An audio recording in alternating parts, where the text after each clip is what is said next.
I still remember the first time it all happened like a movie scene that burned itself into my memory. It was a warm Saturday afternoon, and I had taken my little girl Claire to the zoo in Denver.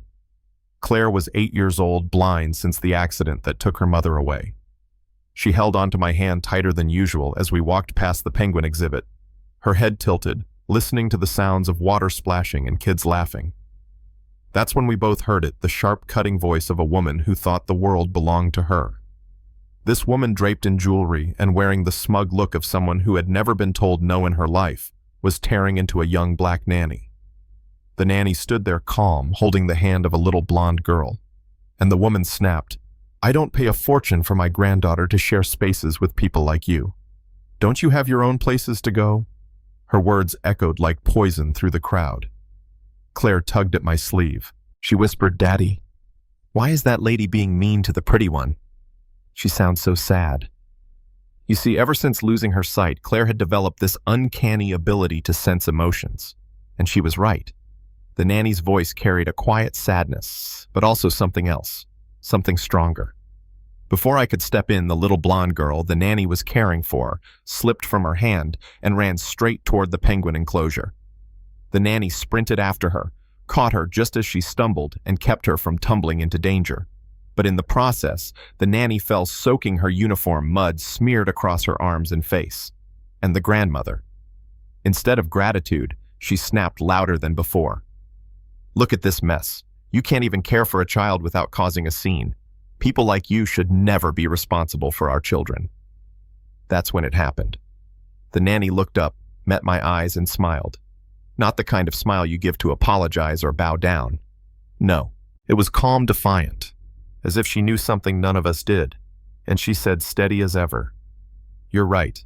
People like me do have a place in this world." The crowd didn't know what she meant, but I felt it in my gut. That night, I couldn't shake her from my mind. The way she carried herself after being humiliated in public. It wasn't weakness, it was strategy. Claire noticed too. Over dinner, she said, "Daddy." She wasn't like the others. Her voice, it was different. Like she was smarter than she wanted people to think. My little girl, blind, but more perceptive than anyone I knew, had put words to the unease I felt. Days later, life threw me the twist I never saw coming. I was in the middle of a meeting about a project close to my heart, building technology for kids with disabilities, when my assistant knocked.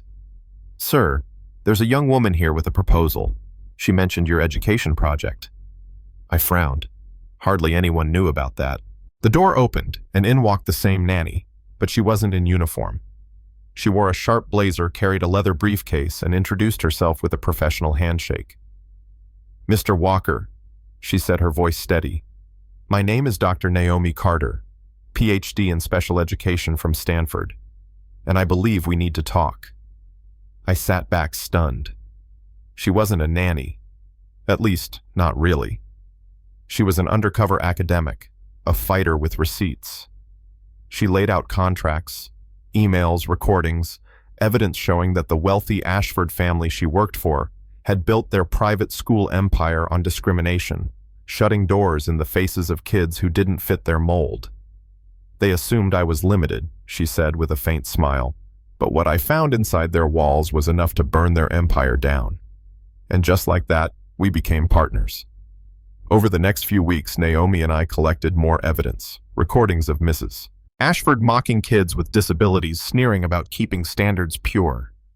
Phone calls where she flat out admitted her schools had no place for children like that. My blood boiled every time I listened. Claire would ask, "Daddy, are you talking about the mean lady again?" And I'd tell her the truth. We were trying to make sure she couldn't hurt anyone else. The plan came together faster than I thought possible. A civil rights attorney, an old classmate of Naomi's, flew in from New York. Federal investigators joined the fold. Every detail had to line up perfectly.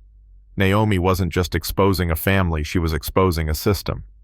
And I'll tell you, the night we rehearsed how it would go down, I felt like I was part of something far bigger than myself.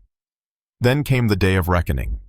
The Ashfords were holding their big school board meeting, marble halls gleaming, everyone sipping coffee as if nothing was wrong. Ashford sat at the head of the table, confident as ever, ready to shoot down any challenge. That's when the door opened, and in walked Detective Ramirez with two federal agents. He placed warrants on the table and said, "You are under investigation for systematic discrimination and civil rights violations." The room froze. Mrs. Ashford sputtered, "This is absurd. I don't know what you're talking about." But then the detective pressed play on a recorder. Her own voice filled the room. "We don't have space for children like that. Our families maintain standards." Another recording played, then another. Every word a nail in the coffin she had built for herself.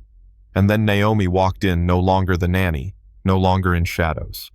She carried her briefcase and introduced herself with calm authority, Dr. Naomi Carter, Stanford PhD expert in institutional discrimination. "For 6 months, I've been your employee, documenting everything you tried to hide." The look on Ashford's face, pure disbelief, the kind that comes when your entire world collapses in front of you. She whispered, "You deceived me." And Naomi replied, "No, you deceived yourself. You saw a black woman who needed work and assumed I was beneath you. Your own prejudice blinded you." In that boardroom, surrounded by stunned colleagues, Ashford crumbled. Years of arrogance stripped away in minutes. Her empire fell apart, seized by investigators, her reputation shredded on the evening news.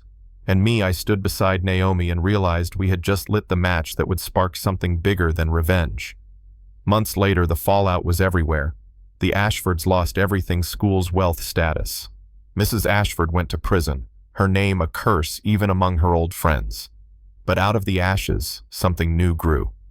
Naomi and I launched schools where kids of all backgrounds, with or without disabilities, learned side by side. Claire, my daughter, became the heart of it all, the little ambassador who reminded everyone what real vision looks like. I'll never forget the day she told me, "Daddy, Dr. Carter says the best revenge is building something better than what they tried to destroy." And she was right. Naomi's book turned into a bestseller. Her TED Talk went viral. Our schools expanded across the country. What started as humiliation in front of a penguin tank became a national movement. But here's the thing I still wrestle with: was justice enough?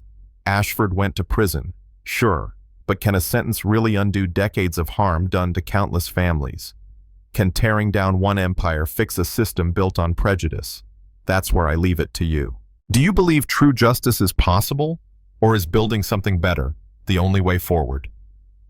Have you ever seen someone underestimated only to rise up and prove everyone wrong?